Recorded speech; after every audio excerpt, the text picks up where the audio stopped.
అసలు ఒక ఇంటి లక్ష్మిది ఏ కారణం చేత నిలబడుతుందో తెలుసా? నేను చెప్పట్లేదు ఈ మాట, మహాభారతంలో చెప్పిన మాట చెప్తున్నా. లక్ష్మీదేవి ఏ ఇంట స్థిర నివాసం ఉంటుంది అంటే, ఏ భార్య భర్త కీచులు అడుకోరో, అస్తమానం నింద చేసుకోరో. ఆయనకేం తెలుసండి, మా పుట్టింట్లో బోల్డన్ని పూజలు, కానీ ఆయనకేం తెలుసు, నన్ను చూసి నేను మా అత్తారింటికి వచ్చిన తర్వాత నమస్కారం పెట్టాలని నేర్చుకున్నారు అందనుకోండి. ఎందుకు ఆ పూజలన్నీ? ఈశ్వర స్వరూపుడైన భర్తను నింద చేసేదానికి. లక్ష్మీదేవి పూజ చేసి బయటికి వచ్చి భార్యని నింద చేశాడనుకోండి, ఎందుకు ఆ పూజ? నీ ఇంటి లక్ష్మి ఆవిడ సంతోషపడడానికి నువ్వు చేసిన లక్ష్మీ పూజ ఎవరికి పనికి వస్తుంది? వాళ్ళిద్దరూ ఉల్లాసంగా ఉన్నారనుకోండి, సంతోషంగా ఉన్నారనుకోండి, అంతకు మించిన లక్ష్మి ఇంకొకటి లేదు.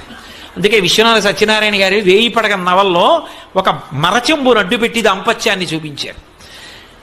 ఎంత ఉన్నది అని కాదు, ఆ ఉన్న రోజులు సంతోషం, ఆ లేని రోజులు